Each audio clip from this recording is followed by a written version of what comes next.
shit too. You know I was the one ever since my hair was me and my brothers be ballin' like all three. I can never leave my brother Mario Luke. I can tell the weather, but I can feel it in the air, rain coming soon. Oh, they talking hot, cool, and more vibe. Making sure I on the block, no shampoo to the metal. What the heck is going on with y'all? It's your boy Heck, and I'm welcome you back to the What.Da.Hecpodcast, where basketball's an art and the court is our canvas. In this episode, we're going to go over Nikola Jokic's 60-point triple-double. As y'all may or may not know, there's only been 3 60-point triple-doubles. James Harden when he was with the Houston Rockets, Luka Doncic when he dropped 60, 22, and 10, and now Nikola Jokic when he dropped 60, 10, and 10 in a double overtime thriller. Man, oh man, Jokic played his tail off, but sadly, they didn't get the result that they wanted. But hey man, as I always sit there and say this, don't forget to like, share, and subscribe.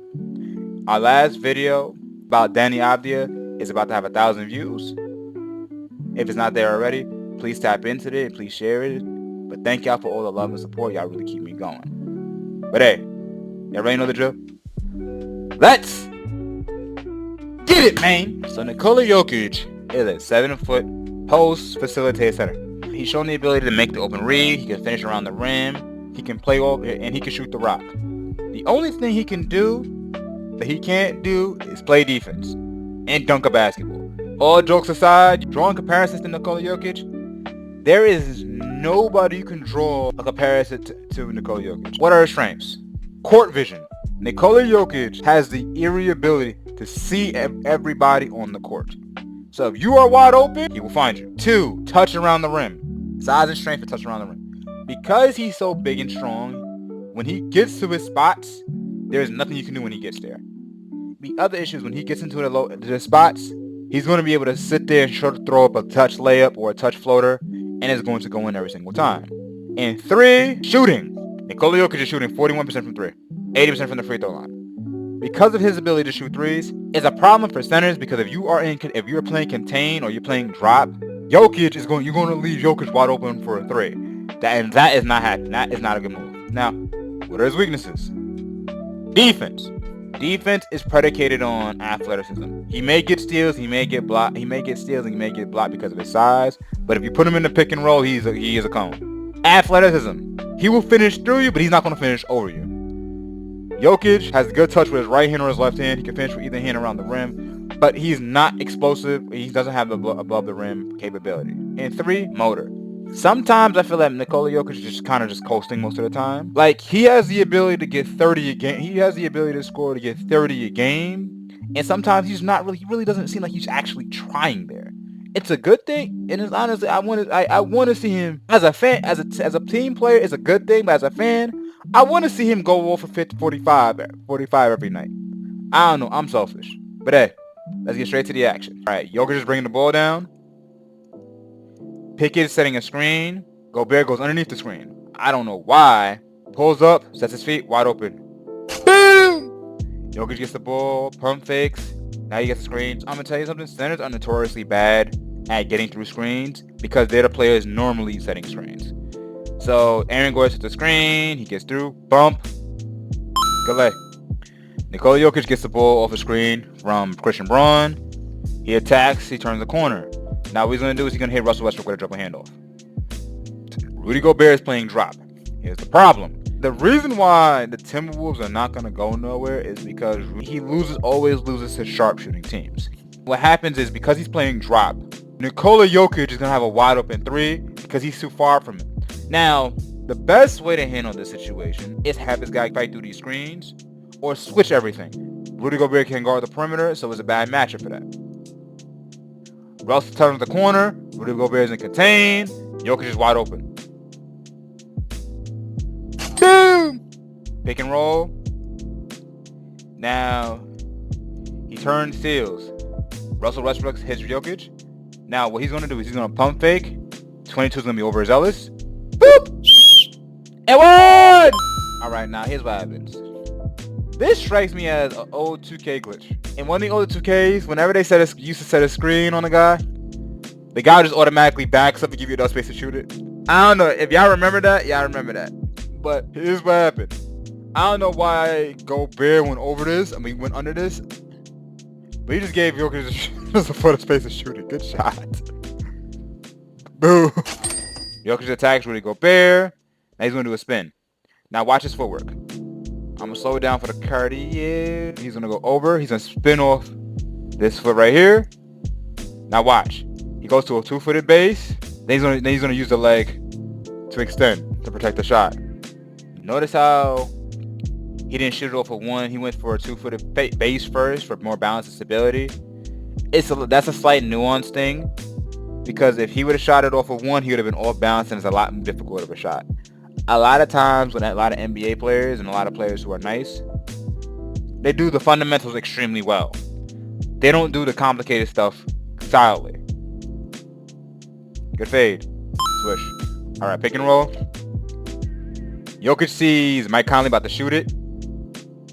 He spins and shoots a floater. That's a great touch. Now Jokic is running the floor.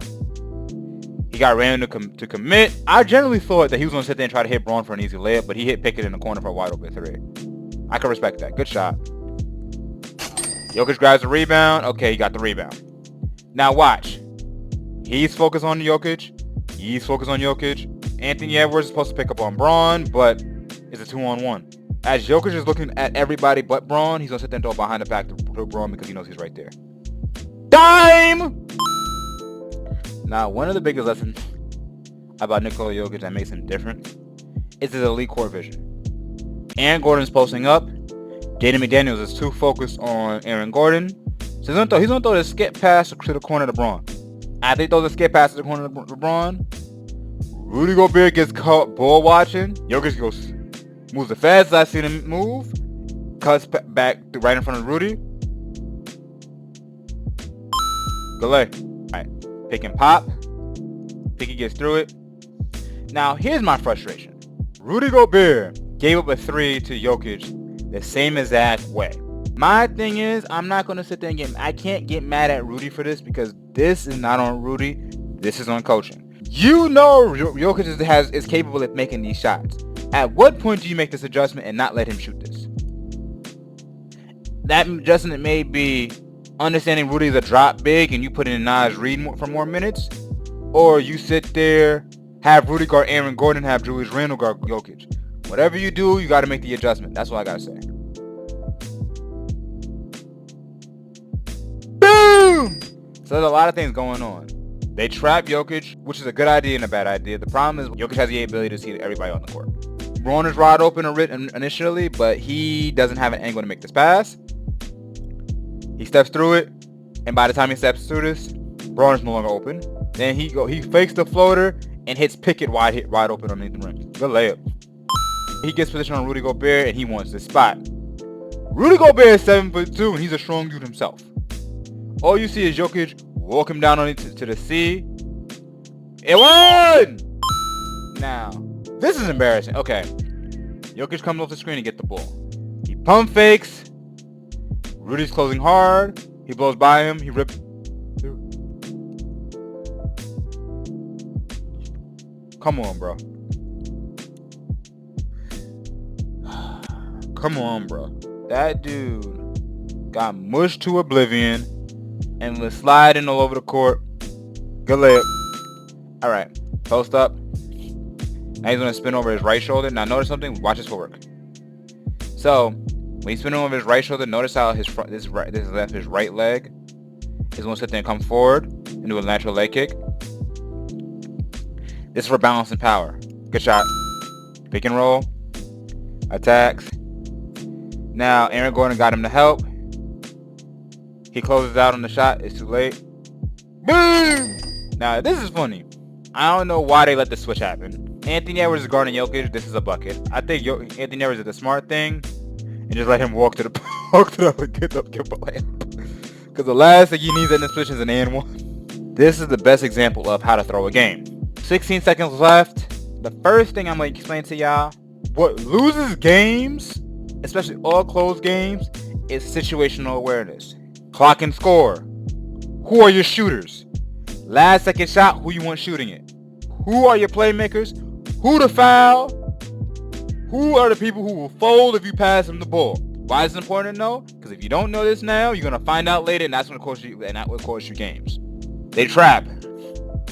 They turn the ball over. Russell Westbrook gets a steal on a fast break.